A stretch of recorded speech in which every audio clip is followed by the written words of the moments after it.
You know the vibes. Welcome back to another episode, the final regular season episode of the 2024-2025 Hoop Genius podcast, brought to you at NBA 2K25, and to see you through the finale of the regular season, which concludes on Sunday, but we ain't gonna have an episode on Sunday. It's myself, Bobutsi, and NBA executive extraordinaire, Mr. Scott Perry. How you doing, Scott? I'm doing great, Mo. Man, Friday, the week flew by for us, man. But I've It did. enjoyed every episode this week. You know You what know? they say? Time flies when you're battling for playoff seeding. And here we are. Yes, sir. You're right. You're right. We You're right. here. Some Hmm. interesting games in the NBA last night. We saw a potential preview of a first round series between the Knicks and the Pistons. Obviously, Hmm. that can change with the Pacers just one game behind the Knicks, and Hmm. the Pistons have two games remaining against the Bucks. If they The beat them Bucks. in both, they can overtake them in the standings for the fifth seed. So Right. in a weird way, though, the Pistons and the Knicks could be the 3-6 matchup, or they could very easily be the 4-5 matchup. But what was your takeaway from last night? Because neither team rested their guys. They both came out and played. What did you Hmm. make of it? Tell you what, the Pistons can pose some problems for the Knicks in terms of matchups. Cade Cunningham was exceptional last night, and he brings size to the point guard position. And like I mentioned to you yesterday, he's improved defensively. So he started out on Jalen Brunson. And then when Cade goes off of Jalen Brunson, you have Ron Holland and Asua Thompson. So Jalen, if it's a series against the Pistons, we'll be looking at 6'6" athletes the entire game, the entire series, and they're going to make him work. Mhm. And it's going to be a different matchup for him, and then trying to find out who he can guard at the other end. So that's what I'm taking from it. Because look, the Pistons have beat them 3 out of 4 times in the regular season now, Mhm. so you could tell there was urgency on both sides because both teams knew this potentially is going to be a first round matchup, and they wanted to send some sort of message. Now the Knicks were without OG Anunoby and Josh Hart, two obviously very important parts of the team, but they had the two best players in the lineup in Towns and Brunson. Had a lead of 13, but the Pistons, to their credit, walked them down in especially in the fourth quarter, and they're going to be unafraid. The Pistons are a tough team too. They have a lot of toughness on this team, and I might give them the edge in terms of toughness, but I'm going to give the Knicks the edge in terms of experience. Has the makings to be a really long, drawn out series to me. I don't see that series being anything close to any kind of sweep. I see a 6 or 7 game series if those two tangle up. Well, the playoffs are a game of chess, right? Teams make their Hmm. move, the other team makes adjustments, they make their move, the other team comes back and makes their adjustments. There aren't many adjustments you can make for increasing a player's height, which is the Hmm. difficulty here for the Knicks having a best player who is a smaller point guard. However, Hmm. we're going to preview every playoff series once those matchups are locked in. So next week, we'll get into previewing the playoff series that we have going on. But then we also have the play-in next week where we will be here after every game breaking down Hmm. what happens for you. But for today, to end the regular season, I thought it's only right we answer some questions from the people because this is what we love to do. Absolutely. This is who the show is Hmm. for. This is why we do this. We've got a couple Hmm. questions in from our Discord server. Our resident troll, Mr. AG, Okay. says, what advice do you have for a non-athletic 5'10", 21-year-old who's trying to make the league in 2 years? Mr. AG, my advice for you, my brother, is just put the fries in the bag, bro. It's gonna be very difficult for you at 21, 5'10", trying to make the league at 23. I don't see that happening, but crazier things have happened in the world. There's been some great players in the NBA that we've seen who have been undrafted and come to the league at a later stage. But from what I know about AG's ball knowledge, being in our Discord community, he thinks the Nets going to win a championship pretty soon. So I don't Oh, know what his basketball IQ is. I'm a yeah. resident Nets fan, but I don't know where the basketball IQ is. But Scott, do you have any advice for undersized players who are trying to improve their game? Obviously, this is a game that rewards a lot of size and length currently and historically. And you have to be really special to be a smaller player to play in this league. You got to be super quick. You got to have exceptional ball handling. You have to have a tremendous IQ, and being able to shoot the basketball will go a long way to giving you a better opportunity. So if you don't have those skills or haven't honed those skills at an elite level, it's going to be difficult to become an NBA player. But again, it's not for me to pour water on anybody's fire or their dreams. And if they want to go after it, all I can tell you is that you got to work so hard each and every day, countless hours, to even have a chance to get yourself recognized. So You, that's you my advice. you know what I think about when people are asking about how to improve their game and stuff. A lot of people they try and copy the best players in the game, right? So if you're an Hmm. undersized guard, you might try and copy prime Isaiah Thomas or the other Isaiah Thomas or Hmm. even Jalen Brunson, for example. But I think if you're an undersized guard, you should look at someone like TJ McConnell and try and Hmm. copy his game because the value that he brings in terms of being a pest on the defensive end, picking up full Hmm. court, taking charges, those are the kind of things that are going to get you more minutes on the court. Obviously, the offense is a huge part of it, but if you can make sure that you're not a liability on the defensive side of the floor, that's the biggest thing for an undersized player when it comes to making a team, whether it's their high school team, their college team, whatever level they might want to play at. I think it's the intangibles, and oftentimes modeling your game off the role players who have had to go through this arduous path because they haven't had the insane talent. Like not everyone's going to shoot like Steph Curry, right? Right. But picking up on those smaller details and the effort plays is the most important thing.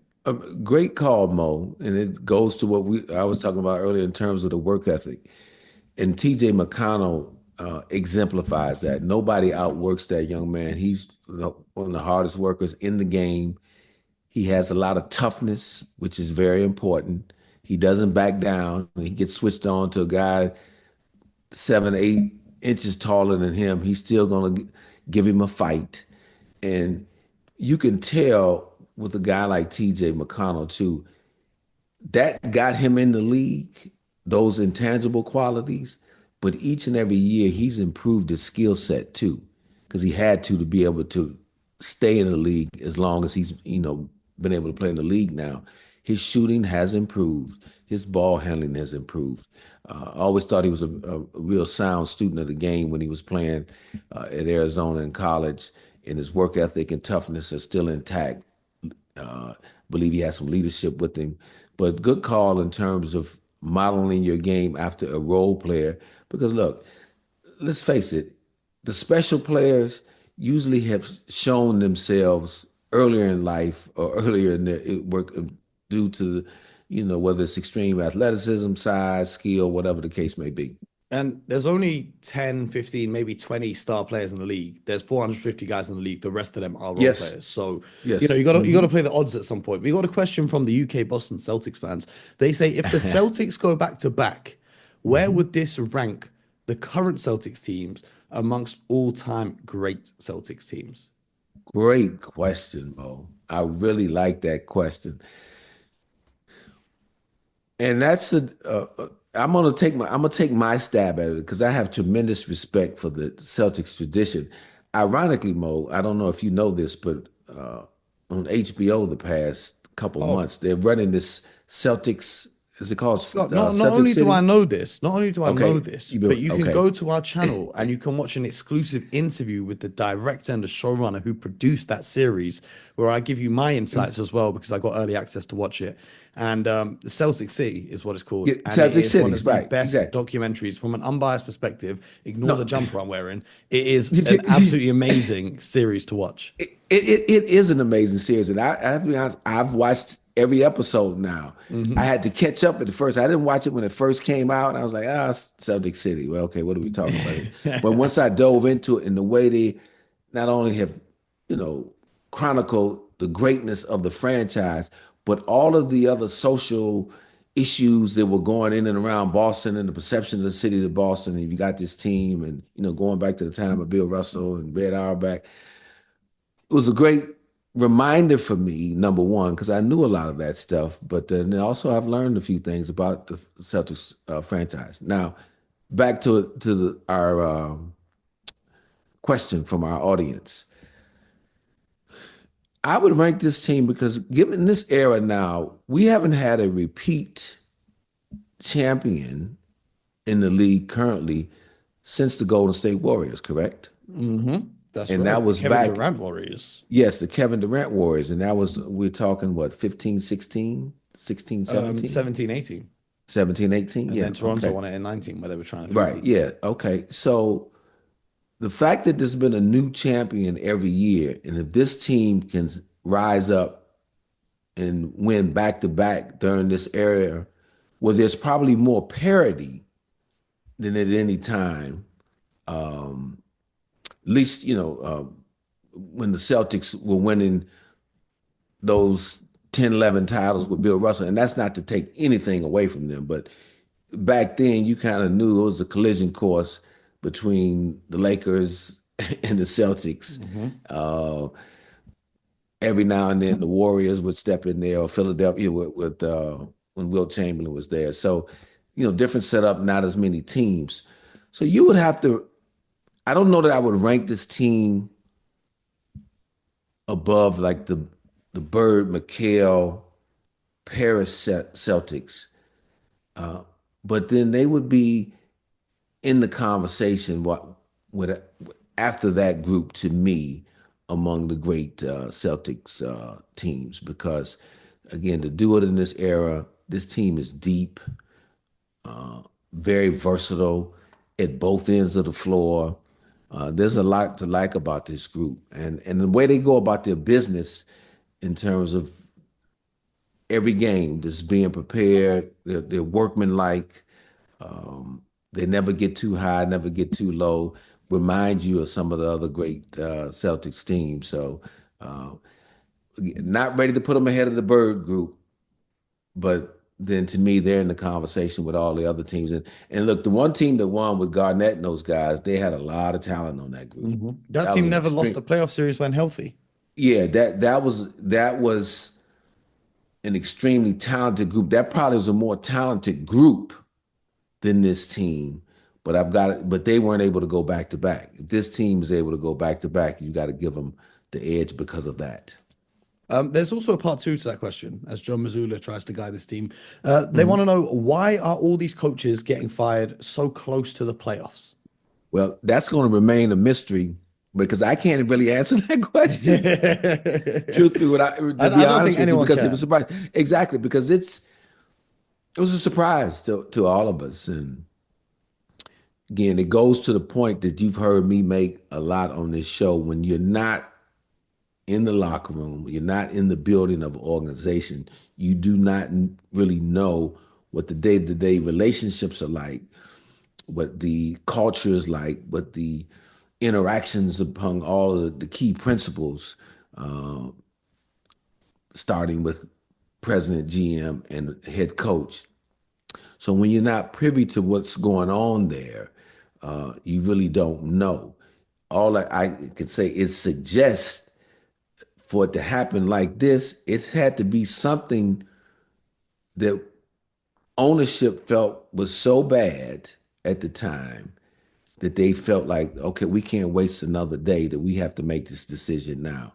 What that is, obviously, they have to answer to that. But that's from afar. That's about as deep as I can get into the question, because you don't see it. I can't recall ever seeing this in my 23, 24 years in the NBA, something happening like that less than a week before the playoffs start, and a very successful team franchise. That makes it all the more kind of puzzling. Had it happened in the off season, would not have been obviously Mhm. surprised. So we see that Yeah. all the time. So We've got a really good question here from Big Con. And he says, for the top eight teams in the West, which team would have the biggest upheaval in the summer if they were knocked out in the play-in or the first round of the playoffs? Now, we can go through this team by team. the biggest upheaval. Yeah, the biggest change to their roster. So right now, currently in eighth is the Timberwolves. If they lose in the play-in or they lose in the first round, I don't know if we see a huge upheaval because Ante No, Edwards will still be their guy. no, no. The only change might be a Julius Randle or Dante DiVincenzo, who they required this season. But I don't see that being an Yeah. upheaval of that team. Mm-mm. Above them, Agreed. you've got the Grizzlies, who have already made some sort of upheaval, firing Taylor Jenkins. And there was a Hmm. lot of rumors around Ja Morant potentially being moved this summer. However, the way that they're playing now with the new coach, the new style of play, like Zach Edey is saying 3 times the amount of ball screens he was saying before they changed coaches. Ja Morant is hitting shots and bringing out new celebrations to entertain everyone with every game. Do you see a Hmm. big upheaval for the Grizzlies if they lose in the play-in, don't even make it to the playoffs? I can see that. Yeah. I really can. I can see an upheaval there because look, okay, you get rid of the coach, and if you still get bumped out of the playoffs, you don't even make it into the playoffs. You don't even get out of the play-in round. You've had this roster together now for a few years. Yeah, but they've never been healthy. No, I get that, but that's an issue too. Mm. When you say when You don't want to end you're up like talking about Philly. never be healthy, exactly right. So do you come back with everybody the same, hoping that everybody's going to be healthy for the first time when that hasn't been the case? I think that put it this way,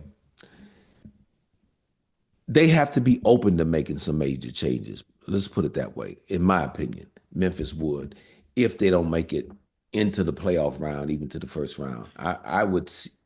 That's what I see, because again, just made their change with the coach just a couple weeks ago. There's got to be some deeper things other than just the coach and his relationship with the current GM there. There's got to be something that's amiss if they're not able to make it into the field of eight. So, in my opinion, I would look for some change on that Memphis roster. Okay, the Warriors, I think even if they lose, they kind of stand pat because they've made their big move for Jimmy Butler. I don't think Yes. anything drastic's coming. The Clippers, I No. don't think Steve Ballmer's No. unhappy with his group the way he talks about them. No. The Nuggets, currently fourth, if they are to lose in the first round, Hmm. what do you see that looking like this summer? Because apparently Jokic, according to the reports, is expressing his frustrations. Jamal Murray, if you move off him, this is kind of an all-time low stock to move Jamal Murray. Same with Michael Porter Jr. It would be tough to move those guys, what the market looks like for them and their contracts. But do you see a major upheaval coming for the Nuggets if they are eliminated this summer? Well, a lot's going to have to do with the new leadership team that comes in there. Who's going to be the new general manager of the Nuggets? What's his vision for this basketball team? Now, I'm going to go out on a limb and say, whoever that may be, the vision is going to be with Nikola Jokic still in the Denver Nuggets uniform. Hmm. After that, I would imagine that you're going to whoever that may be is going to take a look and make an assessment of the complete roster, try to figure out what they can add to enhance Nikola Jokic's abilities and enhance his opportunity to compete for another title.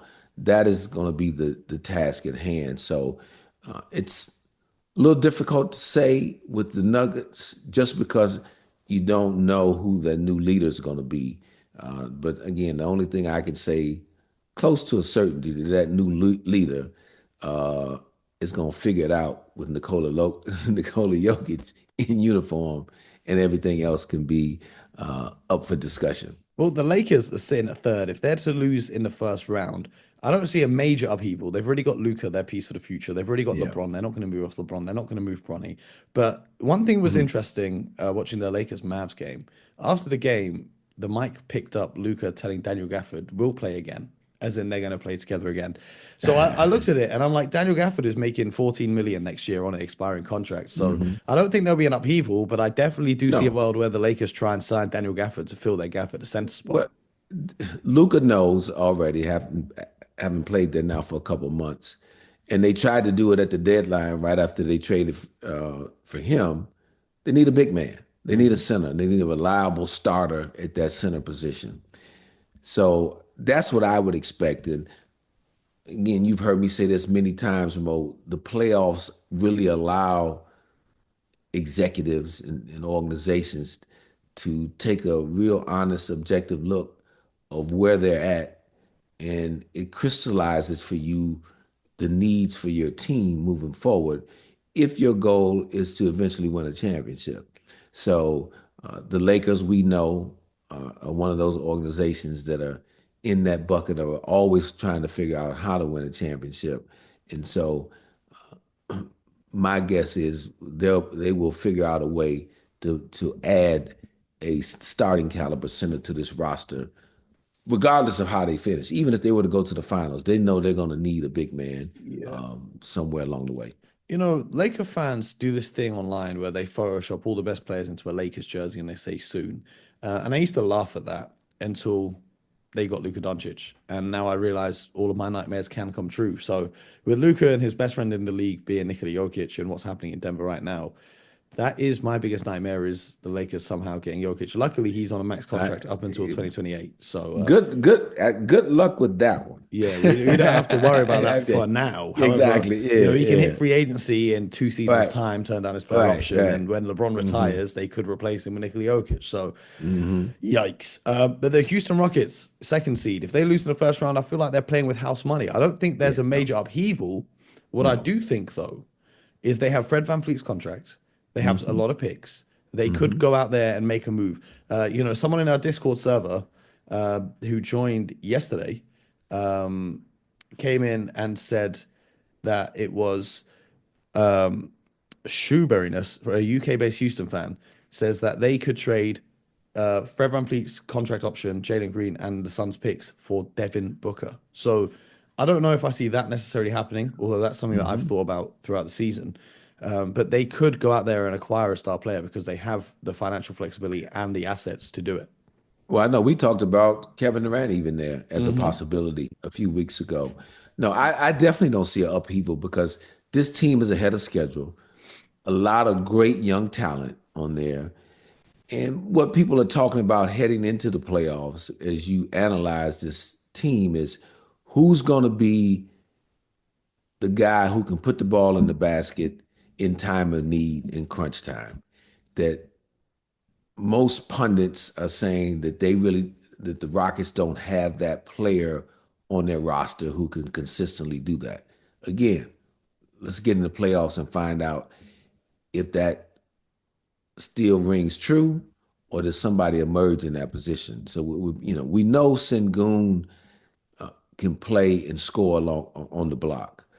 From the perimeter, you know, is there a player? Jalen Green theoretically is supposed to fill that role. He hasn't been consistent in that yet. Let's see if he continues to grow and ascend. And nobody knows better than Ime Udoka and the staff down there in Houston because they get a chance to watch him play every day in practice and all the games and analyze him and have a feel if Jalen Green is on the trajectory to be consistently become that guy. Maybe he is, but I do think they also have a budding star in Amen Thompson. So whatever they do moving forward, I fully expect him to be a big part of that ball club moving forward, and them being one of the top teams in the Western Conference for a while. That brings us to the number one seed Thunder, who have had a historically good regular season. And you think with a team this good, they've got so many great young players that they wouldn't be in line for a major upheaval. However, I have kind of a hot take. I don't know if it's a hot take, but if they do lose in the first round of the playoffs this year after having another fantastic regular season, could we see Sam Presti dip into his war chest of a million draft picks, go out there and acquire a star player who's unhappy in their situation, perhaps a Giannis Antetokounmpo or a player of that caliber to join this roster because they do have some very attractive trade pieces if they were to be put on the trade block after a potential first round exit. To me, a lot depends on how the team performs in the playoffs. Like in your example, if they get knocked out, when is that? Is that a first round knockout, Yeah, or is we're that a talking about in the knockout in first the round. Western Conference? We're talking about the Okay, first round. if in the first round, I still don't see Sam and that group going into any type of panic mode because they're a very young team still. Even though they've ascended to the top of the conference and they were there last year, and the expectations have grown a great deal, and it would be an extreme disappointment, I'm sure, first and foremost in their building, but in the basketball community at large, if this team were to get knocked out in the first round, at minimum, the expectation for them this season is that they get to the conference finals. Mhm. To me, that's the the floor for this group. So if they were to get bounced, no, I still don't see a panic. Would there be a tweak here or there considered? Well, I'm sure of that. But maybe do you add a little more size or shooting to the roster or another dynamic player who can really score the ball to take some of the heat off of Shea Gilgeous-Alexander. Again, a lot would depend on how each of these games unfold in the series, so that they can make the proper determination on what type of player would be needed to add, and that's to your point, they have a luxury of being able to do that because they do have a ton of draft picks and an ability and some good players on the roster that they could trade out to get somebody that they deem maybe a little bit better. But when it's all said and done, I expect to see pretty much the same roster for this team Yeah, and, moving forward. and and I think it's worth bearing in mind for teams like this that winning the championship is the ultimate goal. But Mhm. just because you don't win the championship, it doesn't mean you should blow up the team. Because if we look at the No. reigning champions, the Celtics, they say they came so close to winning Hmm. every year, conference finals, Hmm. finals, conference finals, before they actually got it. And credit to the Celtics organization for keeping their guys together.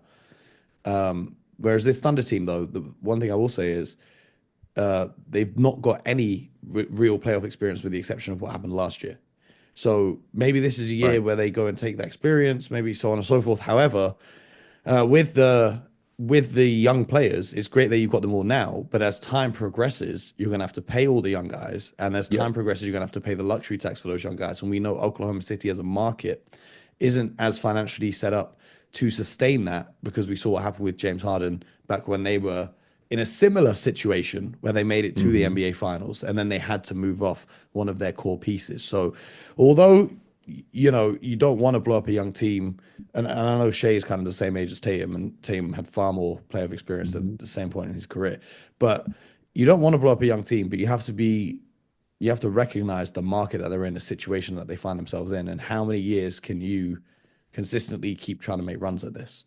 No question. I mean, you mentioned the Celtics too, Mo.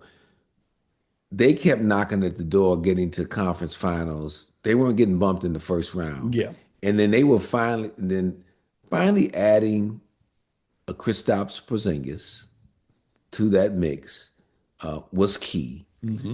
because he brought more shooting, brought more size, and some rim protection to that group.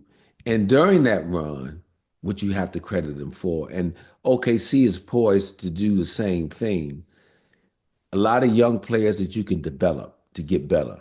Luke Cornett has improved during that run to now he's a reliable rotational player. Sam Hauser, same thing. Potential six man of the year. Peyton Pritchard, same thing. So that is to me the key in where we're at in the game today. Along the way, when you're making these runs, and you normally making runs with veteran players or guys with experience, you have to find a way to develop some of the youth on your team so that it can allow you to sustain an ability to be good and it can have some contributors there on a lower contract because everybody on your roster can't make 50, 40, $50 million. You got a couple, three of those, two or three of those guys on the roster, and everybody else now you going to be making a lot less money. So you have to find value for your championship roster, and that therein lies. That's where scouting, development, all those kind of things come into play. Absolutely. But that is another week here at the Hoop Genius podcast. Final week of the regular season. I can't believe how quickly the regular season has gone. And the Mhm. play-in is almost here and the playoffs are almost here, and I cannot wait. Do you have any predictions for how that Western Conference is going to shake out in terms of the seeding? The top three are locked Oh, in, 9 and 10 are locked in, so 4 and 8 could they, be anything. There's one game separating them. they lost me last night because the Timberwolves won, so I expected them to move up, but they stayed at 8. Yeah. Behind the Grizzlies who had the same record. So I think because they all have the same record, and I believe this Golden State, Yep. they have 47 and the same 33 for the record. Warriors, Grizzlies, and Yeah, Timberwolves, and then 48 and yeah. 32 And for the Nuggets and so Clippers. so there's something in those tiebreakers when those three teams are tied like that, that Minnesota falls back to 8. Now Minnesota has two of the easier games remaining, I Hmm. believe. Golden State, who I know the Clippers are at Sacramento tonight. The But Warriors they're were the again Trailblazers, but before then they faced the Clippers on that game on Sunday, 8:30 UK that time, game by the on way. Sunday will decide a lot. Yeah, That game that on will Sunday may determine decide who's fifth and who's sixth, six. potentially. Yes, yes.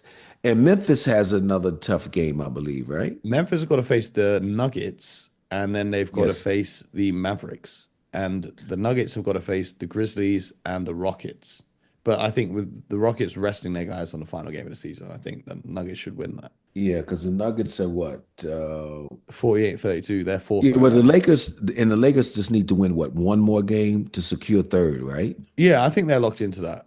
Are you sure they're locked Well, in, or they have to win one more? they're locked into not being in the play-in. Oh no, I know the Lakers. Yeah, Yeah, right. yeah. But I'm saying, Oh, for the third but for the seed? Lakers, Yeah. your Lakers want to me, they want to secure that third seed now because now obviously they're gonna have home court in the first series, and they'll be on the opposite bracket of OKC, even though they played well against OKC here in recent times. But Hmm. you'd probably like to face the number one seed in the championship round if you Hmm. can help it. Yep. So Oh, I can't wait. I'm looking forward to it. We're going to see how it unfolds, and then we'll be back next week breaking down the play-in tournament and the matchups that we have ready for the first round. Scott, I appreciate you being here all week long. It is much appreciated by myself and the listeners. So thank you. And enjoyed it, man. Enjoy it every time I'm on here, Mo. yes, sir. So Yes, sir. great. And Thanks for having me too. anytime, you're part of the family now. So let's enjoy the weekend, the finale of the regular season, see how these games match up. That Warriors Clippers matchup on Sunday is going to be must see TV. We'll catch you guys next week. Subscribe to the show, YouTube, Spotify, Apple, wherever you get your podcast from. And until next time, get buckets.